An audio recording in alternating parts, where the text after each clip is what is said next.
Dan dengan itu juga sebenarnya Bapak Ibu, acara kita ini bisa kita bubarkan ini, bunda. Kalau kita sudah sepakat bahwa ya sudahlah ya Irwan, kami udah ke masjid aja lah gitu Bapak Ibu ya.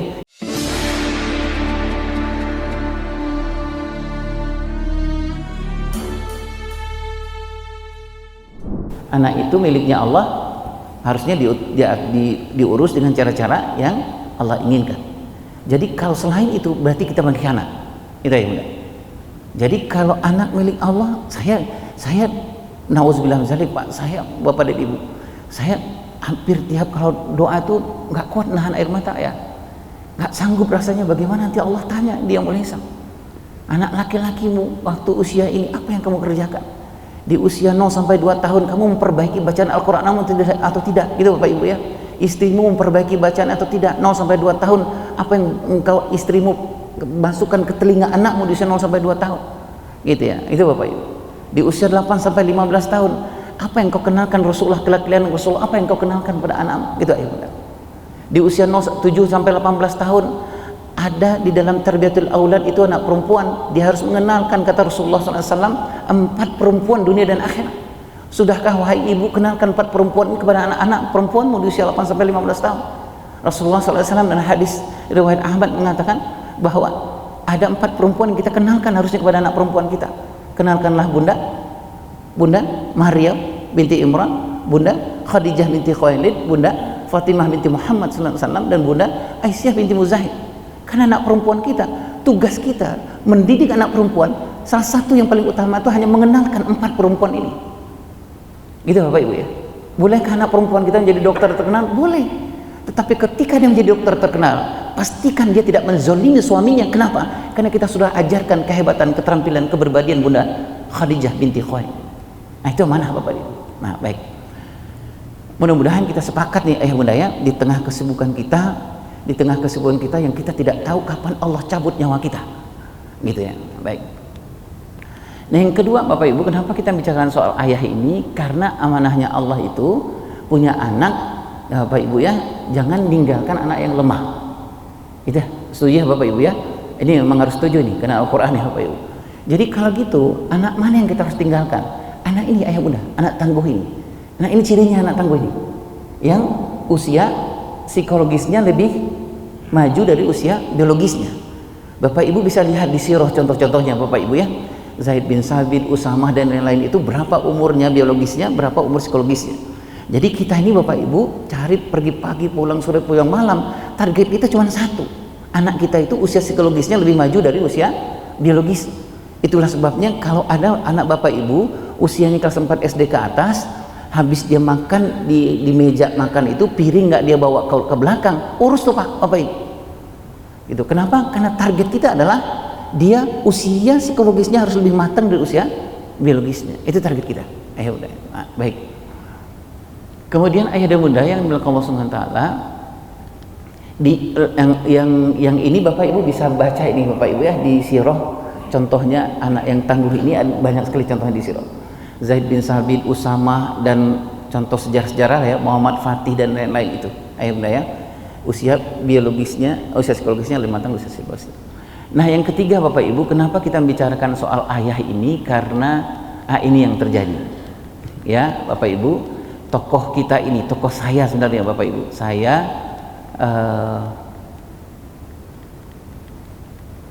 ayah lah Bapak Ibu ya.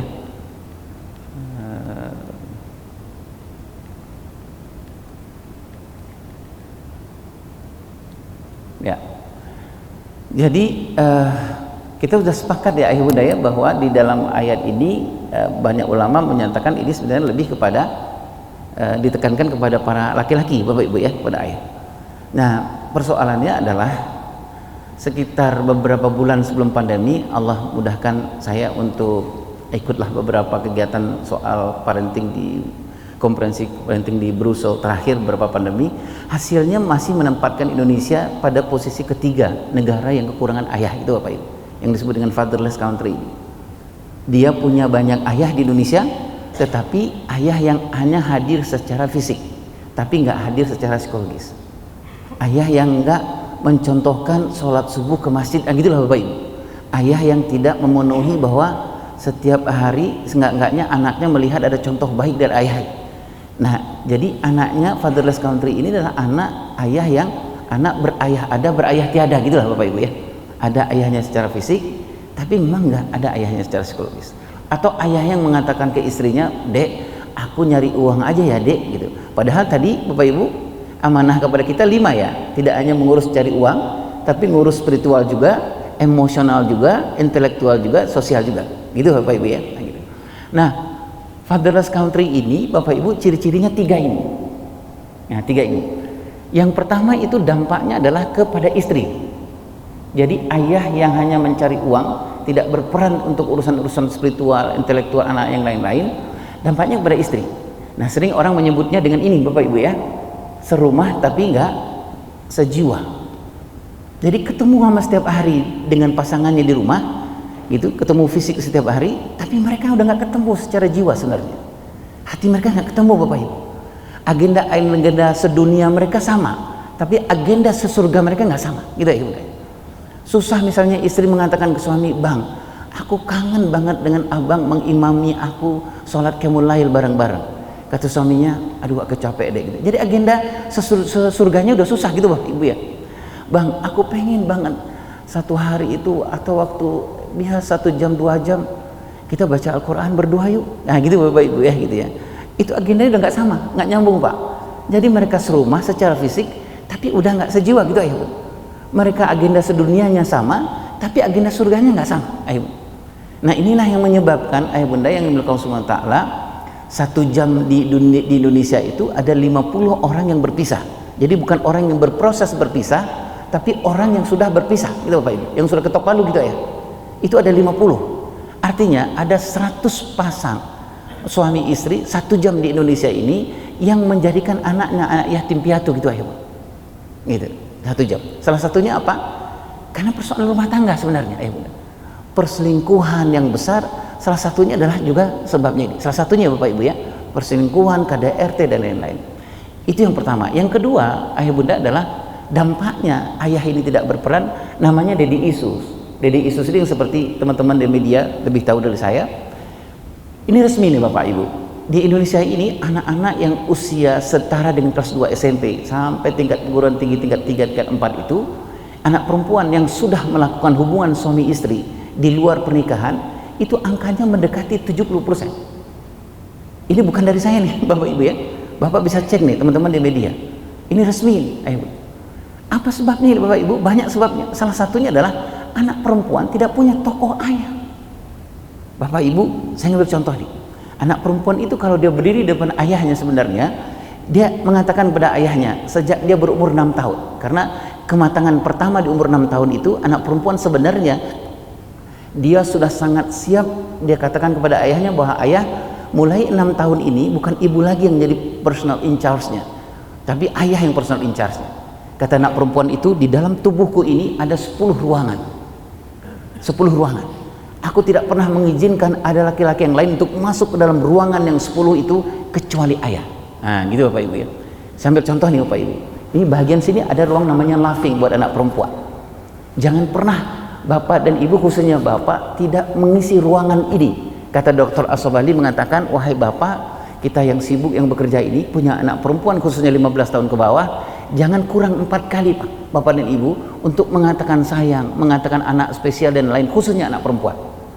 Karena itu penting baginya, itu Bapak Ibu. Nah tadi saya sebutkan itu, kenapa anak perempuan gampang di usia SMP, SMA itu gampang melakukan hubungan suami istri, karena ruangan-ruangan laughing ini sudah tidak diisi sama bapaknya, gitu Bapak Ibu. Bapaknya jarang ngomong sama anak perempuannya, ya Allah nak, kamu cantik benar ya Allah, alhamdulillah ya nak, izin Allah, matamu indah betul ya nak, alhamdulillah, jaga ya nak, gitu Bapak Ibu ya. Itu jarang gitu. Padahal kata ulama 4 kali sehari semalam itu adalah kewajiban kita dan haknya buat anak perempuan. Nah ya enggak. Kalau anak laki-laki itu biasanya kalau dia berdiri di hadapan bapaknya mulai dari umur 7 tahun sebenarnya Bapak Ibu. 7 tahun itu kematangan pertama anak laki-laki. Kalau dia berdiri depan bapaknya itu dia ingin mengatakan, ayah, aku anak laki-laki umur 7 tahun, sudah sangat siap didownloadkan ke laki-lakian. Gitu Bapak Ibu. Jadi ke laki-lakian yang mana Ayah Irwan? Yang kemarin Ibu bacakan waktu aku usia 0 sampai 7 tahun. Puluhan di dalam sirah nabawiyah yang Ibu bacakan di usia 0 sampai 7 tahun itu. Nah, downloadkanlah, contohkanlah laki-lakian, bawa aku traveling, bawa aku bersafar, tunjukkan cara laki-laki menyelesaikan persoalan seperti apa, gitu Bapak Ibu. Nah, itu daddy issues. Kalau yang father hunger itu yang anak laki-laki nih Pak, yang homoseksual yang tinggi itu Bapak Ibu ya, kan dua nih range-nya di Indonesia, anak laki-laki usia sekitar SMP, kelas 2 SMP sampai perguruan tinggi, orang laki-laki yang usia 40 tahun sampai usia 60 tahun. Di Indonesia kan itu yang paling tinggi kecenderungan homoseksualnya. Baik ayah, ini tiga ini. Nah, fatherless country itu sudah ya Bapak Ibu ya, tadi saya contohkan. Nah, ini contoh anak-anak yang kekurangan ayah nih. Father hunger itu anak laki-laki, kalau yang daddy issues itu anak perempuan ya. Nah, ini proses terjadinya ayah tidak berperan itu udah ya. Kapan dimulainya? Sejak dari 0-2 tahun. Tapi sebenarnya kalau menurut Ibnu Qayyim al-Jauzi, sebenarnya sejak dimulai dari awal menikah sebenarnya Bapak Ibu. Nah, kalau paling gampangnya kita mulai dari proses 0 sampai 2 tahun. 0-2 tahun itu, ini kan surganya ibu ya, ibu-ibu ya. 0 sampai 2 tahun itu ibu kan free card sebenarnya untuk masuk surga ya. Di 0-2 tahun itu waktu terbaik sepanjang hidup anak ibu, itu 0 sampai 2 tahun. Itulah sebabnya kenapa ibu pas lagi hamil itu, ibu bilang sama suami, "Mas, abang, aku akan memperbaiki bacaan Al-Qur'anku ya," gitu. Karena 0-2 tahun itu Allah siapkan semuanya. Lewat pendengarannya ibu mau ngomong apa saja disimpan sama anak ibu. Lewat pendengarannya, itulah sebabnya kenapa ibu punya anak 0 sampai 2 tahun, kata ulama, jaga wudhu gitu Bapak Ibu ya. Supaya apa? Matanya anak itu merekam wajah yang terus bersuci, gitu Bapak Ibu ya, gitu. Ya itu yang ibu-ibu lakukan lah. Yang ibu 0 sampai 2 tahun, ibu-ibu jangan main-main gitu 0 sampai 2 tahun. Gitu. Karena apa? Ibu mau ngomong apa aja direkam oleh tiga itu. Pendengaran, penglihatan, hati nurani. Kalau kenapa ibu masuk surganya lewat salah satu yang lewat itu? Karena apa? Di usia 0-2 tahun itu kalau ibu menghebatkan yang tiga yang Allah katakan tadi itu, pendengaran, penglihatan, hati nurani, itulah nanti yang akan ditanya sama Allah ketika yaumul hisab. Cuman tiga itu yang paling awal, paling banyak. Gitu Bapak Ibu ya. Anak bapak dan ibu juga sangat tergantung seperti apa 0-2 tahun ibu melaksanakan itu. Dan anak itu ketika dia besar kan apakah akan menjadi dihormati orang, tidak dihormati orang, itu sangat tergantung seperti apa ibu pertama 0 sampai 2 tahun jaga pendengarannya, jaga penglihatannya, jaga hati nuraninya. Kata Allah mengatakan, khatamallahu ala qulubihim wa ala sam'ihim wa ala absarihim. Gitu ya Bapak Ibu ya. Gitu. Baik. Nah, di usia 2 sampai 4 tahun ini ayah sudah mulai masuk nih, ayah. Umur 2 tahun itu untuk anak laki-laki, ayah sering main gulat tuh 2 tahun 3 tahun. Gitu Pak Ibu ya.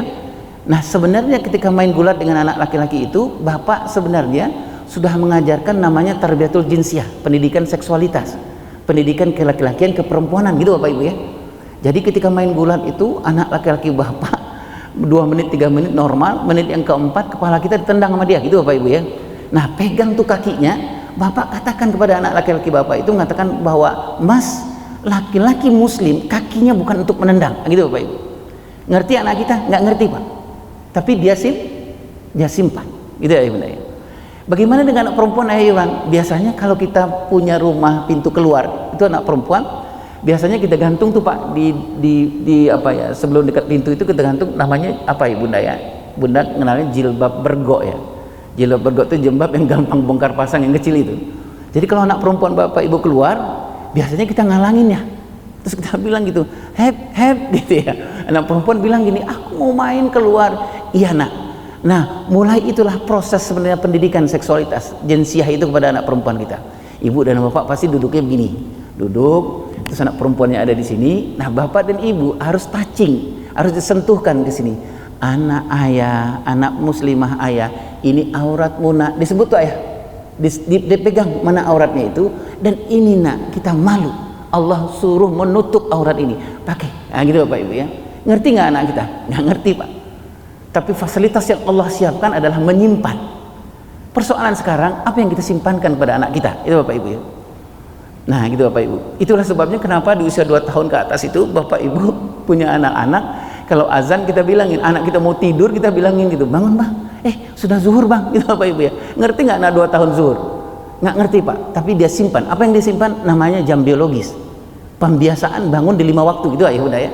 Jadi umur 9 tahun 10 tahun bapak ibu nggak usah lagi pegang buku hadis, bang abang kalau nggak sholat bapak boleh ditempelin abang, gitu nggak usah pak, karena sudah terbiasa dengan jam biologisnya. Baik, kemudian 4 sampai 7 tahun ini prosesnya. Nah sepanjang ini bapak ibu kalau ayahnya tidak berperan, itu yang tadi kita sebut yang terjadi dengan father hunger itu bapak ibu ya, dengan daddy issues itu. Nah, baik, kemudian apa yang akan disiapkan ayah akan tetap berperan meskipun sibuk. Nah itu satu adalah perbaiki relasi spiritual.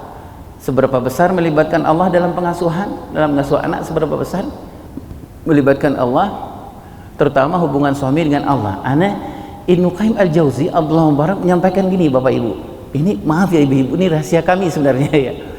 Jadi dua ulama besar ini mengatakan pak, kalau ada urusan dengan rumah tangga kita yang agak susah-susah gitu, sering berantem, komunikasi nggak jalan, terus ada urusan kita dengan anak-anak kita juga susah gitu pak, diomongin susah atau apa, kata dua ulama besar ini, satu yang harus kita kerjakan adalah, wahai ibu doronglah suamimu sholat subuh ke masjid, gitu bapak ibu ya, gitu ya. Wahai para ayah doronglah diri kita untuk dekat dengan Allah, karena rahasianya sebenarnya pengasuhan dan pernikahan itu satu rahasia yang terbesarnya adalah seberapa dekat laki-laki dengan Allah, itu rahasianya bapak ibu. Ini kita berhusnuzon ya Bapak Ibu ya, orang sekapasitas Ibnu Qayyim al-Jauziyah, Abdullah Mubarak dan beberapa ahli menyepakati ini dasar. Jadi Bapak dan Ibu, ibu-ibu yang dimuliakan Allah Subhanahu wa taala, sebenarnya agak gampang juga ngurus pernikahan dan pengasuhan itu. Ibu pastikan, ibu dorong betul suami ibu untuk dekat sama Allah. Kita bilang sama abang, bang, kita kayaknya bang anak sudah 2, 3, kayaknya kita harus baca Al-Quran sehari itu. Ya kalau kemarin setengah halaman kita tambah yuk bang, gitu bapak ibu ya, gitu ya. Doronglah suami gitu ya, kalau sholat subuh itu dorong, kalau nggak mau dorong itu dorong beneran ibu ya, dorong beneran ke masjid gitu bapak ibu. Kalau suami ibu bilang gitu, kenapa sih aku dipaksa ke masjid gitu, ibu bilang gitu, bang aku di rumah dengan anak-anak mau menunggu berkah amin jamaah ada yang sholat subuh itu untuk keamanan dan kenyamanan hidupku satu hari ini dengan anak-anakmu. Nah, gitu Bapak Ibu ya. Nah, baik. Jadi kita udah ketemu kuncinya Bapak Ibu ya. Kuncinya pernikahan, pengasuhan itu sangat tergantung pada kita nih Bapak, terutama spiritual. Dan dengan itu juga sebenarnya Bapak Ibu, acara kita ini bisa kita bubarkan ini. Benar. Kalau kita sudah sepakat bahwa ya sudahlah ya Irwan, kami udah ke masjid aja lah gitu Bapak Ibu ya, dekat sama Al-Qur'an dengan Allah gitu. Selesai itu Pak. Jadi teori-teori ini nggak usahlah diabaikan saja gitu Bapak Ibu.